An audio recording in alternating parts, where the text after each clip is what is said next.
Hello everyone, welcome to my channel. आज हम पढ़ते हैं कॉन्ट्रैक्ट कॉस्टिंग का how to deal with plant in contract account. Plant का कॉन्ट्रैक्ट अकाउंट में कैसे डील करते हैं ये देखेंगे, और कैलकुलेशन ऑफ टेंडर प्राइस कैसे निकालते हैं। देखिए, सेकंड क्वेश्चन में दिया हुआ है, show how you would deal with plant a contract account with the following information. Plant issued to contract on 1st June 2014 costing 40,000. Plant costing 2,000 was transferred to B contract account 30 नवंबर 2014. ये date याद रखनी है कि 2000 का जो plant है वो transfer कर दिया बी अकाउंट में 30 नवंबर को। ठीक है। Plant costing 1000 for stolen it mean स्टोरी हो गया 1000 का, and another costing 500 destroyed by fire. 500 का प्लांट क्या डिस्ट्रॉयर हो गया फायर में। प्लांट कॉस्टिंग 2000 वो सोल्ड फॉर 2200। 2000 का कितने में कर दिया 2200 में, इट मीन्स 200 का प्रॉफिट हो गया। Plant at the end of the year was value of charging depreciation 10% per annum 30 मार्च 2015। 10% हमें कैलकुलेशन करनी है डेप्रिसिएशन की, प्लांट पे लगाना है।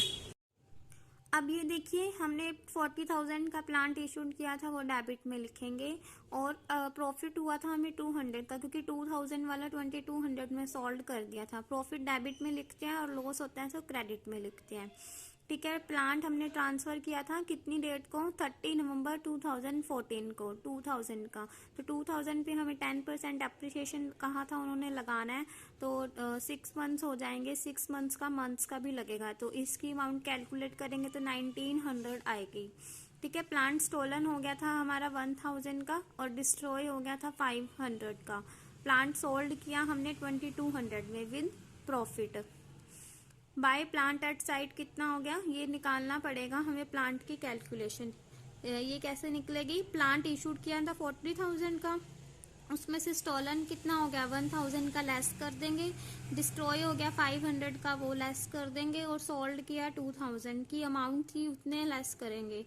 प्रॉफिट वाला बीच में लेस नहीं करेंगे क्योंकि वो हमारा प्रॉफिट है। प्लांट ट्रांसफर कर दिया 2000 का, और प्लांट एट साइट कितना निकल के आ गया 34,500, उसमें से लेस करेंगे डेप्रिसिएशन 34,500 पे 10% और 10 मंथ्स का लगेगा इस पे, तो इसकी अमाउंट आएगी 2875।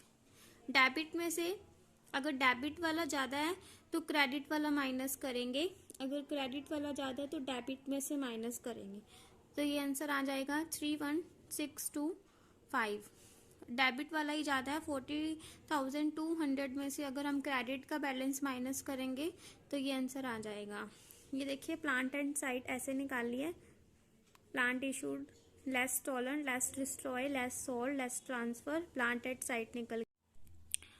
टेंडर प्राइस को कैलकुलेट करते हैं। कॉन्ट्रैक्ट नंबर 5 है, ये लिखना इम्पल्सरी है क्योंकि इस क्वेश्चन में दिया हुआ है। मटेरियल यूज दिया हुआ है 3000, productive wages 2300, direct expenses 250। Provide 60% productive wages for work overhead and 12.5% work cost for office overhead. Profit to be realized 15% on the tender price. ये क्वेश्चन वही बच्चे कर सकते हैं जिन्होंने यूनिट आउटपुट फर्स्ट किया है, क्योंकि इसमें जो मटेरियल यूज प्रोडक्टिव वेजेस का ये फॉर्मेट है, उसमें अगर आपने क्वेश्चन किए हैं तो अब आपको ये क्वेश्चन समझ आएगा। अगर आपको उस चैप्टर की भी वीडियोस चाहिए तो कमेंट कीजिए। ठीक है। मटेरियल जो यूज्ड है और प्रोडक्टिव वेजेस है, ये इसका मैं आपको समझा देती हूँ कि ये कैसे होगा क्वेश्चंस। मटेरियल यूज्ड हमने लिख दिया 3000 का, प्रोडक्टिव वेजेस का लिख दिया 2300, direct expense 250, work overhead 1380। Work overhead ये कैसे निकाला ये अभी देखते हैं हम। ठीक है। ये जो प्रोडक्टिव यूज्ड है प्रोडक्टिव वेजेस है, ये सारा कुछ फॉर्मेट उसमें यूज होता है यूनिट आउटपुट फर्स्ट में, उसमें हम प्राइम कॉस्ट निकालते हैं, वर्क कॉस्ट निकालते हैं। ठीक है। अदर कॉस्ट भी निकलती हैं उसके अंदर। ये वर्क ओवरहेड कैसे निकालना, क्योंकि 60% हमें दिया हुआ था प्रोडक्टिव वेजेस का, 2300 का 60% करेंगे तो कितना आएगा 1360। ठीक है। इन सारों का टोटल करेंगे तो कितना आएगा 6930। आगे दिया हुआ था क्वेश्चन के अंदर 12.5% और work cost for office overhead की करनी है हमने। ठीक है। ये हम कैसे निकालेंगे, जो ये 6930 आया है इसका हम 12.5% करेंगे तो कितना आएगा 6.2। ठीक है, टोटल कॉस्ट निकालेंगे, ये हमारी क्या आ गई, टोटल कॉस्ट निकल आई, क्योंकि इसके अंदर वर्क कॉस्ट भी ऐड होगी, प्रोडक्टिव वेजेस भी ऐड होगी और ऑफिस ओवरहेड भी, ये आ गई टोटल कॉस्ट। ठीक है, टेंडर प्राइस 15% दिया हुआ था हमें, 15% ऑन द टेंडर प्राइस दिया हुआ था। टेंडर प्राइस कैसे निकालेंगे, ये देखिए, टोटल कॉस्ट आई थी 7796.2 multiply 15 on the tender price था, इसलिए से 100 में हम इसको टेंडर प्राइस एज्यूम करके चलेंगे तो कितना आएगा 85। इसका हम निकालेंगे तो टेंडर प्राइस निकल आएगा 137.5.8। ये क्या निकल आया, प्रॉफिट। और टेंडर प्राइस कितना आया, हमने टोटल कॉस्ट के अंदर प्रॉफिट को ऐड कर देंगे तो क्या निकल आएगा, tender price 9172.0। Thank you so much for watching this video. अगर आपको वीडियो अच्छी लगी हो तो प्लीज़ मेरे चैनल को सब्सक्राइब कीजिए ऐसे ही वीडियो को देखने के लिए, और लाइक कीजिए एंड शेयर कीजिए।